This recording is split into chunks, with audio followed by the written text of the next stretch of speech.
Now it all became clear.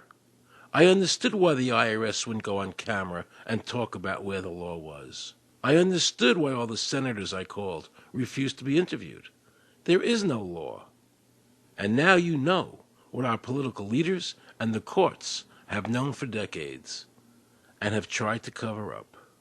The United States Constitution strictly forbids a direct, unapportioned tax on the wages and salaries of American citizens. The United States Supreme Court has consistently ruled that the income tax is a tax on profits and gains, not on labor and wages.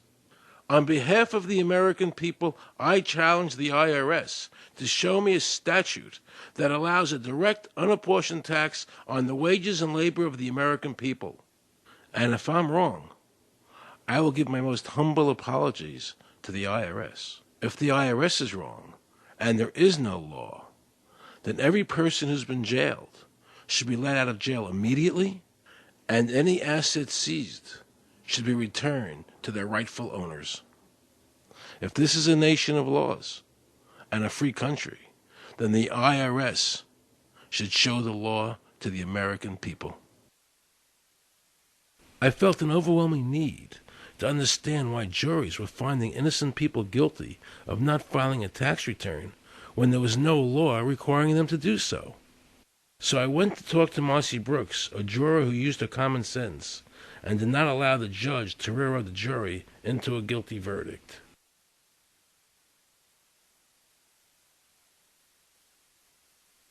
He was being tried for 4 counts of not filing his income tax. Okay. And our question was, well, what is to decide?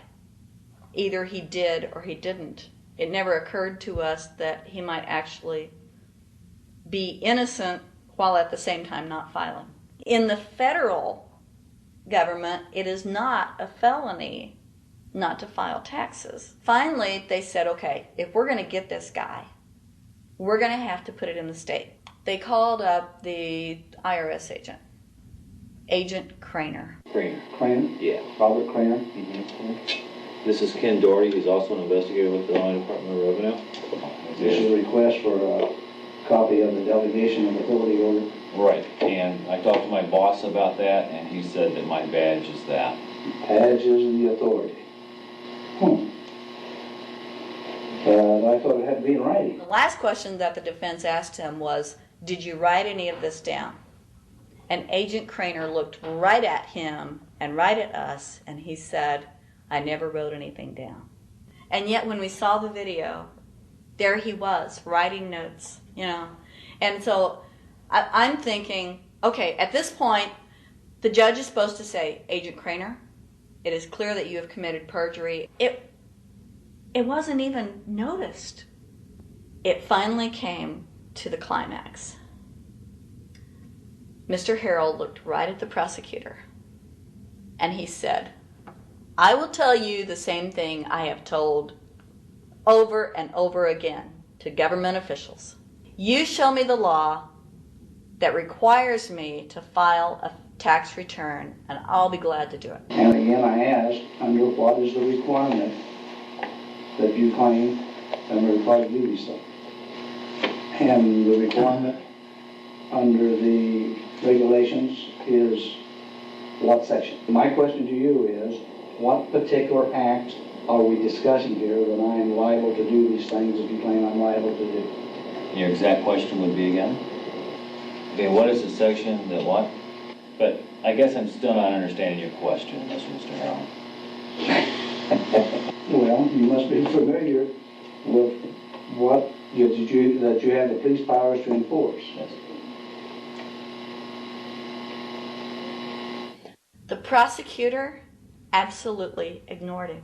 And he started slandering Mr. Harrell. Just started attacking his character. They're calling us tax cheats, they're calling us fanatics, they're calling us weirdos.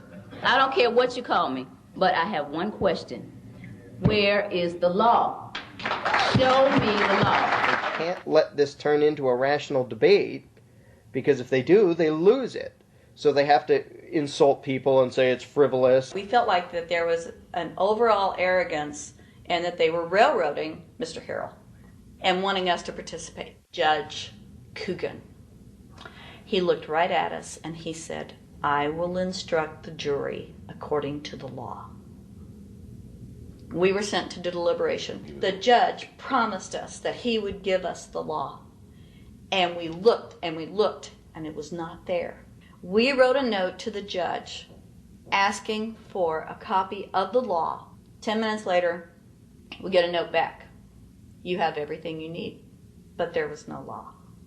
And he had promised us. At that point, I felt betrayed. I felt like this man promised us the law, and that's what this whole thing is about, the law. We request it, and he still denies us the law. And the reason they didn't do it was why?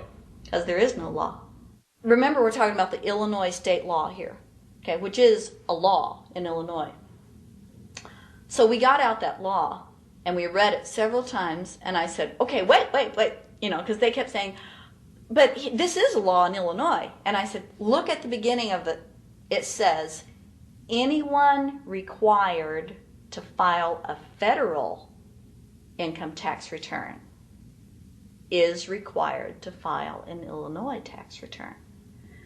I said, if it is true that he's not required to file a federal return, then that nullifies the Illinois law. Two people, they kept saying, "But he's going to get by with it." And I said, what is he getting by with but his rights? If there is no law, he's not breaking a law. He's just standing on his rights. Are we going to deny him that? That's when this one juror sat back and kind of rolled his eyes and he said, "You mean we don't have to pay taxes?"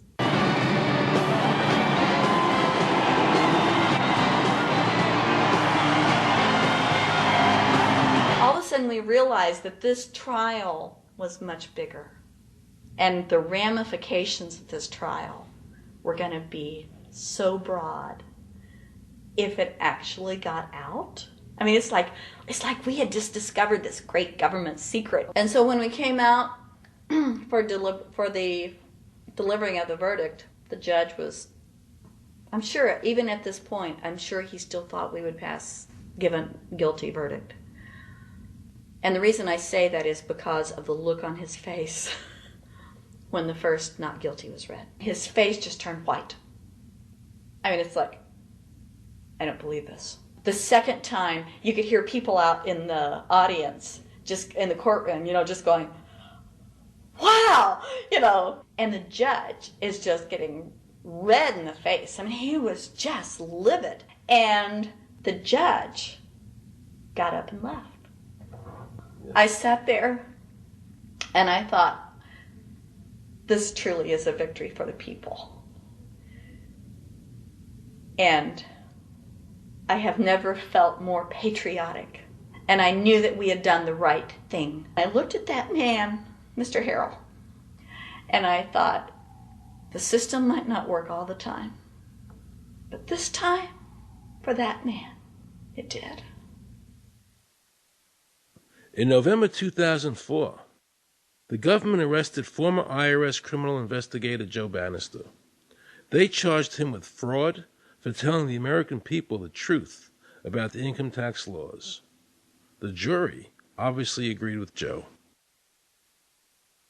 Well, it just showed Mr. Bannister to be honest and straightforward and working within the law. Vernice Coughlan, a Federal Express pilot, claimed there was no law requiring Americans to file an income tax.